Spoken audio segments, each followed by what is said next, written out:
नमस्कार दोस्तों, कैसे हो।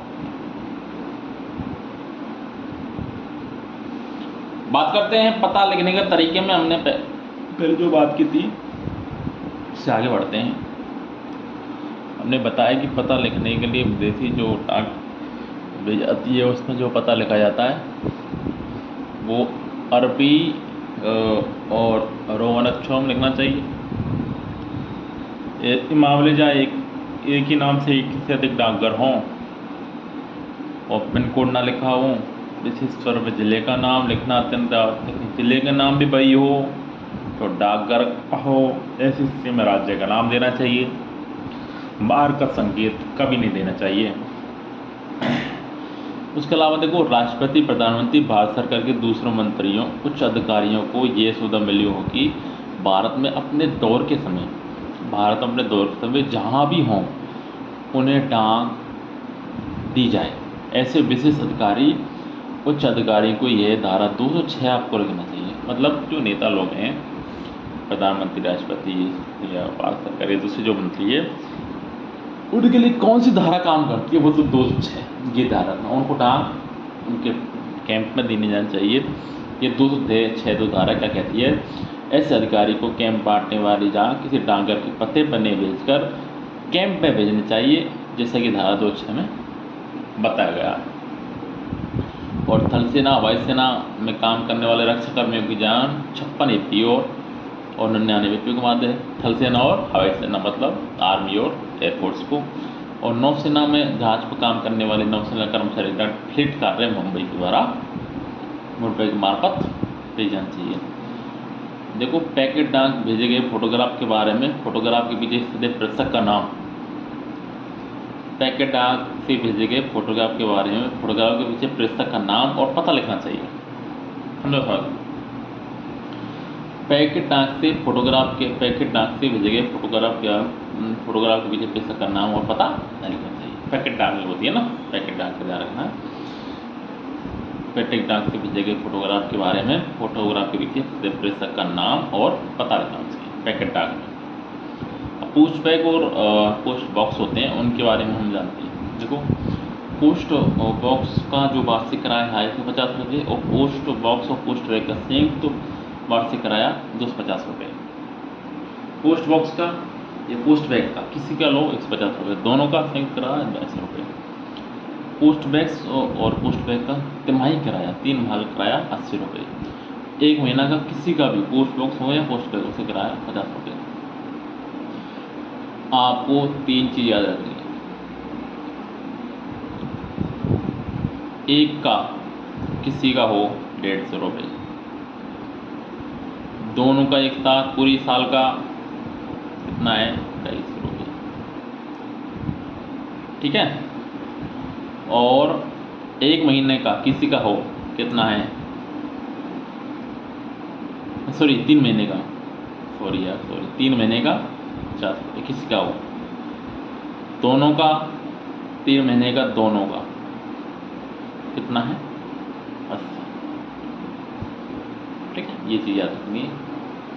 और पोस्ट बॉक्स क्या होता है, पोस्ट बॉक्स के माध्यम से केवल अग्र भुगतान की गई पत्र डाकी गैर राष्ट्रीय वस्तु, पोस्ट बॉक्स गैर राष्ट्रीय वस्तु जैसे पत्र, अंतर्देशीय पत्र, पोस्ट कार्ड, एरोग्राम, राष्ट्रीय समाचार पत्र, पुस्तकें, प्रतिरूप या नमूना पैकेट जो पोस्ट संख्या देकर पोस्ट बॉक्स के किराएदार को भेजी जाती हैं उसे पोस्ट बॉक्स के जरिए दे दी जाती है, समझिए। पोस्ट बॉक्स के माध्यम से केवल पूर्व भुगतान की गई भुगतान की पत्र डाकी गैर राष्ट्रीय वस्तुओं, पत्र, अंतर्देशीय पत्र, पोस्ट का एरोग्राम, राष्ट्रीय समाचार पत्र, पुस्तकें, प्रतिरूप या नमूना पैकेट जो पोस्ट बॉक्स संख्या देकर पोस्ट बॉक्स किराएदार को भेजी जाती है उसे पोस्ट बॉक्स के जरिए दे दी जाती है। यदि पता चलने पर पाने वाला के नाम कोई पोस्ट बॉक्स नंबर नहीं है, पाले नाम कोई पोस्ट बॉक्स नहीं है और पोस्ट बॉक्स का किराएदार नहीं रहा तो वस्तु भेजने वाले को वापस कर दी जाएगी। जब पता चलने पर पाने वाले का नाम कोई पोस्ट बॉक्स नहीं है वैसे तो पोस्ट बॉक्स का किराएदार नहीं रहा तो वस्तु भेजने वाले को प्रेषक को वापस कर दी जाएगी। ठीक है, अब देखो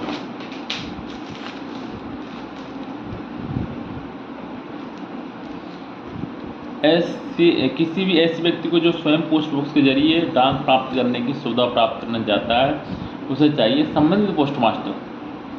तो इसके लिए निर्धारित फॉर्म मिलता है, उस पर लिखित रूप में आवेदन करें। वो चाहता है कि मुझे पोस्ट बॉक्स लेना है, तो संबंधित डाकघर में जाए, फॉर्म दे, पोस्ट मास्टर को लिखित रूप में दे। आवेदक 2 प्रतिष्ठित व्यक्तियों कैसे होने चाहिए? प्रतिष्ठित व्यक्ति जो उससे किसी प्रकार संबंध नहीं हो, उपयुक्त बात की तस्दीक करा लेनी चाहिए कि वह अपने व्यापार के पते के पूरे ब्यौरे बताने चाहिए। 2 व्यक्ति प्रतिष्ठित व्यक्ति से जो उससे के पास संबंध नहीं है, उनसे तस्दीक करानी चाहिए, उससे जांच करानी चाहिए कि अपने व्यापार के पते के पूरे ब्यौरे बताने चाहिए। पोस्ट बॉक्स किराया देने वाले को चाहिए वह अपने व्यापार के पते बदलने और अपने कार्यालय को दूसरी जगह ले जाने के दौरान ऐसा परिवर्तन किए जाने की 7 दिन के भीतर परिवर्तन सूचना पोस्ट मास्टर दी। अगर किसी का व्यापार है कहीं है और वो अपने व्यापार को जगह बदलना चाहता है, तो तुरंत ही पोस्ट मास्टर को इसकी सूचना 7 दिन पहले देना चाहिए। पोस्ट बॉक्स किराएदार भेजे गए उसके नवीनीकरण के लिए आवेदन पत्र के साथ निर्धारित किराए के अग्रिम भुगतान करना पड़ेगा। पोस्ट बॉक्स को किराए भेजे गए उसके नवीनीकरण के लिए पोस्ट बॉक्स का किराया आपने 150 रुपये दिया पूरे साल का, या एक का 150 रुपये दिया, उसके बाद खत्म हो गया, तो अग्रिम भुगतान करना पड़ेगा और उसको आवेदन के निर्धारित फॉर्म पर अग्रिम भुगतान करना पड़ेगा। किराए की अवधि के दौरान एक ही समय यदि किराएदार ताले चाबी या ताला खो दिया है, ताला चाबी ठीक करने की हालत में नहीं है, तो किराएदार को ये जरूरी हुआ कि इस मामले की तुरंत पोस्ट मास्टर की जानकारी में लाए। और यदि उसने ताला चाबी या केवल ताला खो दिया तो तोड़ दिया, तो ताला चाबी दोनों की लागत, या चाबी खो दी है तो तोड़ दिए तो चाबी, जो भी खो दिया, ताला खो दिया ताला और चाबी खो दी चाबी, दोनों की लागत जमा करेगा। हानि या टूट फूट की सूचना न देने पर पोस्ट बॉक्स रद्द कर दिया जाएगा। चाबी खो जाने पर टूट फूट के वहन किराएदार की इच्छा की सुरक्षा के तौर पर ताले या चाबी दोनों की लागत जमा करे। ऐसा करने पर उसे नया ताला और चाबी सप्लाई कर दी जाएगी। ठीक है ना, ये ऐसी बातें जो आप समझ रहे होंगे। पोस्ट बॉक्स किराए की मियाद उस माह के पहले दिन से आरंभ होती है जिसमें पोस्ट बॉक्स का आवंटन किया गया है। ऐसे किराएदार पोस्ट बॉक्स किराए की अवधि के खत्म होने के 15 दिन के भीतर ताला और चाबी नहीं दी जाती, तो उपयुक्त अवधि के भीतर पोस्ट के किराए का नवीनीकरण नहीं कराया जाता, तो जमा की रकम जब्त कर ली जाती। कोई किराएदार है, पोस्ट मास्टर किराए की अवधि के खत्म होने के 15 दिन के भीतर उसने रकम नहीं जमा कराई या उसका नवीनीकरण नहीं कराया, 15 के भीतर ताला चाबी नहीं जमा कराए और कोई व्यक्ति के पोस्ट के किराए का नवीनीकरण नहीं कराया, तो वो रद्द कर दिया जाएगा। जमा की रकम जो सिक्योरिटी है वो जमा कर ली जाएगी। ठीक है। पोस्ट मास्टर टांग छटाई सुविधा देने के लिए प्रत्येक वेतन से लगभग 30 मिनट तक के लिए पोस्ट बॉक्स निकासी रोक सकता है। ठीक है ना, पोस्ट मास्टर डाक छटाई सुविधा देने के वेतन से पहले लगभग 30 मिनट तक के लिए पोस्ट बॉक्स की निकासी रोक, समझो सर। पोस्ट मास्टर डाक छटाई सुविधा देने के लिए प्रत्येक वेतन से पहले 30 मिनट लागू रोक सकता है, इसमें कोई बड़ी बात नहीं है। बेहतर जोन को विचार की गई पोस्ट बॉक्स किराए पर दिया फिर लिया जा सकता है। बेहतर जोन का बेहतर जोन को विचार किए बना पोस्ट किराए पे लिया जा सकता है। ठीक है।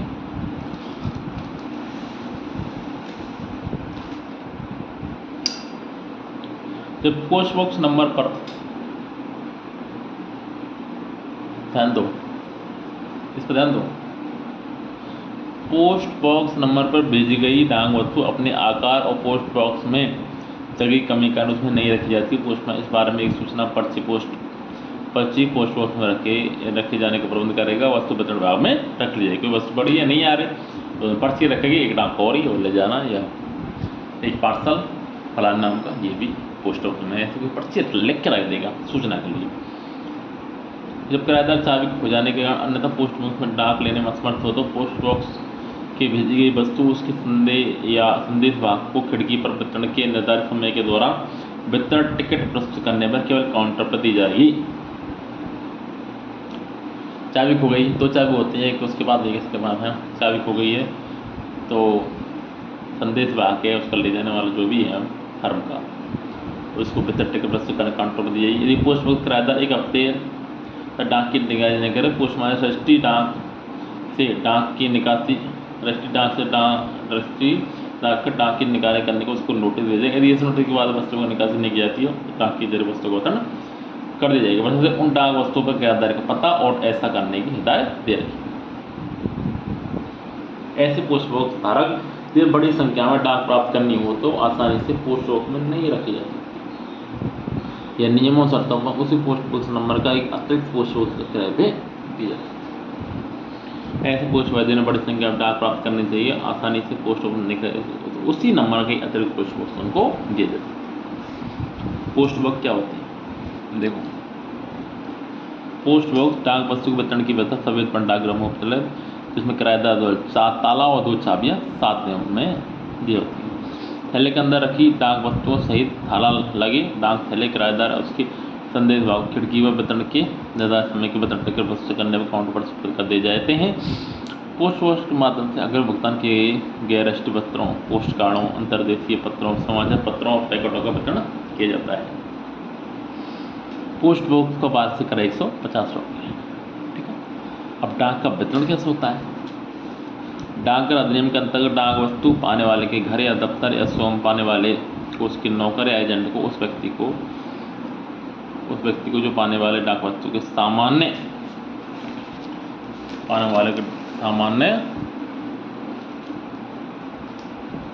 तरीके से सुपुर्द करने की खातिर वस्तु को पाने वाले को प्राधिकार माना जाए या वितरण ऐसा समझ जाए कि मानो वह पाने वाले को किया जाए।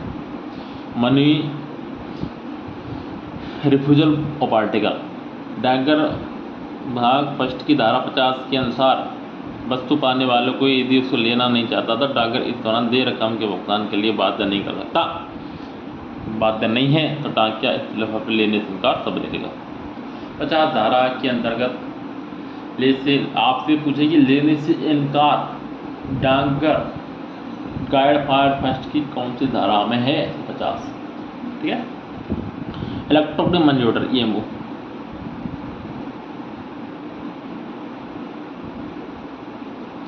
EMO वेब आधारित भारत के भीतर 2 व्यक्तियों को धन प्रेषण की सुविधा है। भारत के भीतर 2 व्यक्तियों को धन प्रेषण की सुविधा है। EMO को वितरण 24 घंटे के भीतर किया जा सकता है। कम से कम एक और अधिकतम 5,000 रुपये तक भेजा जा सकता है। कम से कम एक और अधिकतम 5,000 रुपये तक भेजा जा सकता है।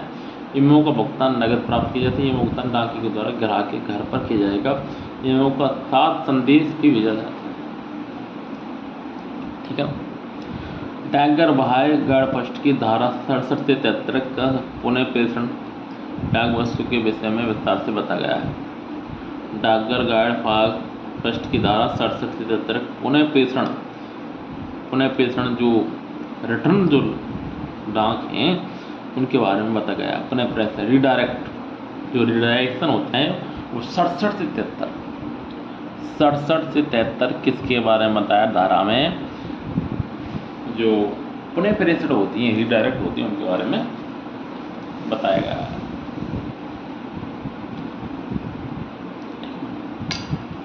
पुनः प्रेषण ऐसी डाक वस्तु जिसे डाकघर उस व्यक्ति के जिसके नाम पर भेजी गई है उसे कहीं अन्य स्थान से होने के कारण उसे वितरण करने पर असमर्थ रहता है तो धारा 68 में अन्य तक की व्यवस्था जिसमें पार्सल डाक वस्तु पर डाक पर 50% पुनः प्रेषण शुल्क लगता है तो छोड़कर वह वस्तु जिसे अन्य डाकघर को उस व्यक्ति को वितरण किए जाने की निःशुल्क पुनः प्राप्ति की जा सकती है। समझो इस बात को। पुनः प्रेषण ऐसी डाक वस्तु जिसे डाकघर उस व्यक्ति को जिसके नाम पर वह भेजी गई है उसके कहीं अन्य स्थान होने के कारण या उस वितरण करने में असमर्थ रहता है तो धारा 68 क्या कहती है? 68 में अन्यथा की गई व्यवस्था जिसमें पार्सल डाक वस्तु डाक ग्राहक को 50% पुनः प्रेषण शुल्क लगता है। पार्सल डाक वस्तु पर बहुत बात पूछे, पार्सल डाक वस्तु पर डाक ग्राहक 50% क्या लगता है? पुनः प्रेषण शुल्क लगता है। धारा 38 में वर्णित है कि पार्सल डाक वस्तु पर डाक ग्राहक को 50% पुनः प्रेषण शुल्क लगता है। को छोड़कर वह वस्तु किसी अन्य डाकघर को उस व्यक्ति को वितरण किए जाने के लिए निःशुल्क बने। हाँ देखो पार्सल है, रिडायरेक्ट करनी है, तो धारा 68 में क्या आएगी, 68 के अनुसार पार्सल डाक वस्तु का डाक पर 50% पुनः प्रेषण शुल्क लगता है। बाकी अन्य डाकघर बाकी को छोड़कर बाकी वह वस्तु अन्य डाकघर को उसी व्यक्ति को वितरण किए जाने की निःशुल्क बने दी जाती है। बहुत बार पूछा गया पार्सल के लिए पुनः प्रेषण शुल्क क्या है। जैसे कोई वस्तु 500 रुपये पार्सल हुई है तो उसको प्रेषण शुल्क कितना है, 250। यदि एक बार डाकघर डाक वस्तु उसके आने का कोई नोटिस प्राप्तकर्ता को भेज देता है तो वह वस्तु किसी अन्य स्थान को उसके पते पर पुनः नहीं भेजी जाएगी। ध्यान रखें, यदि एक बार डाकघर डाक वस्तु को उसके आने का कोई नोटिस प्राप्तकर्ता को भेज देता है तो वह वस्तु अन्य स्थान को उसके पते पर पुनः नहीं भेजी। समझो। 68 के अनुसार अंतगण और पुनः प्रेषण का स्थान, अंतगण और पुनः प्रेषण का स्थान, जब कोई डाक वस्तु संकरण में बीच में रुका या पुनः प्रेषित नहीं की जा सकता तो ये केवल उस डाकघर पर पुनः प्रेषित की जाएगी जिसको भी भेजी गई। बहुत बार पूछी गई पुनः प्रेषण कहाँ से की जाती है, जिसको भी भेजी गई उस डाकघर से पुनः प्रेषित की जाएगी। धारा 68 के अनुसार अंतगण पुनः प्रेषण का स्थान कौन सा है, जो कोई डाक वस्तु संक्रमण में बीच में रोका जाता है, पुनः प्रेषित नहीं किया जाता तो वह केवल उस डाकघर में पुनः प्रेषित की जाएगी जिसको वह भेजी गई। बहुत बार पूछा गया है कि पुनः प्रेषण कौन से डाकघर में भेजी जाती है, तो जिस डाकघर में वो भेजी गई है, जिसके लिए भेजी उस डाकघर से पुनः प्रेषित की जाएगी। धारा 70 क्या कहती है, धारा 70 का शर्त तोड़ने पर दंड, खोलने के बाद पुनः प्रेषित की गई डाक वस्तु अतः ऐसे स्थान जहाँ यह वितरित की गई थी उस किसी अन्य स्थान को फिर से भेजी गई डाक वस्तु पहली बार भेजी गई डाक वस्तु मानी जाएगी और उस पर उसके अनुसार डाक भार वसूल किया जाएगा। सुनो, और धारा 70 क्या कहती है, इस दंड का आरोप है खोलने के बाद पुनः प्रेषित की डाक वस्तु अथवा ऐसे स्थान जहाँ वह वितरित की गई थी किसी अन्य स्थान को फिर से भेजी जाती है तो डाक वस्तु पहली बार भेजी गई डाक वस्तु मानी जाएगी, पहली बार भेजी गई डाक वस्तु हो जाएगी। उसके अंतर से यदि कोई डाक वस्तु है खोल ली, उसको फिर पुनः प्रेषित की जाती है ना, तो उसको पहली बार भेजी गई जो डाक भरवाल है वो भार उसको देना पड़ेगा। धारा 71 के अनुसार पार्सल वस्तु पर पुनः प्रेषण शुल्क के बारे में बताया गया है। धारा पार्सल डाक वस्तु पर पुनः प्रेषण शुल्क डाक परिवार का कितना है, 50%। पार्सल डाक पर वस्तु पुनः प्रेषण के बाद 50% यदि वह वस्तु किसी अन्य वितरण क्षेत्र में भेज जाती है। धारा 72 के अनुसार निवास परिवर्तन के बारे में बताया। 72 जो आदमी डाकघर को छोड़ने वाले स्थान और उस स्थान को जहाँ वे जा रहे हैं दोनों जगह की सूचना देनी चाहिए, दोनों जगह सूचना देनी चाहिए। उन स्थान को जहाँ अंतर्देशीय डाक सेवा नहीं की जाती है, उन स्थान को जहाँ अंतर्देशीय डाक सेवा नहीं की जाती है प्राप्तकर्ता को इस बारे में लिखित हिदायत के बिना पुनः प्रेषित नहीं की जा सकेगी। दोनों स्थान को जहाँ अंतर्देशीय डाक सेवा नहीं की जाती है प्राप्तकर्ता से इस बारे में लिखित हिदायत के बिना पुनः प्रेषित नहीं की जाएगी। ध्यान दो, उन स्थान को जहाँ अंतर्देशीय डाक सेवा नहीं की जाती है प्राप्तकर्ता की इस बारे में लिखित हिदायत के बिना पुनः प्रेषित नहीं की जाएगी। अंतर्देशीय डाक का नियम है, भुगतान नहीं किए गए या अपर्याप्त भुगतान किए गए अंतर्देशीय पैकेट विदेशों को तब तक पुनः प्रेषित नहीं की जाती जब तक उसके विदेशी डाक द्वारा प्रेषण के लिए ऐसे पैकेटों पर लागू होने वाली दर से पहले पूरा भुगतान नहीं कर दिया जाता। विदेशी डाकघर का कोई सवाल नहीं है कि आप पूरा भुगतान नहीं करें भेजी जाए, उसको पूरा भुगतान करना ही होगा तभी वो आगे जाएगी। पते की हर तब्दीली की वैधता 3 माह तक की है। पते की हर तब्दीली कोई पता बदल दिया उसके वैधता 3 माह है, उसके बाद नवीनीकरण करना होगा। ठीक है, और अगले हम वीडियो में पढ़ेंगे पते परिवर्तन के संबंध में हिदायत है, इंस्ट्रक्शन रीडिंग एड्रेस चेंज। ठीक है ना, ये अगले वीडियो में पढ़ेंगे। ओके, धन्यवाद, थैंक यू।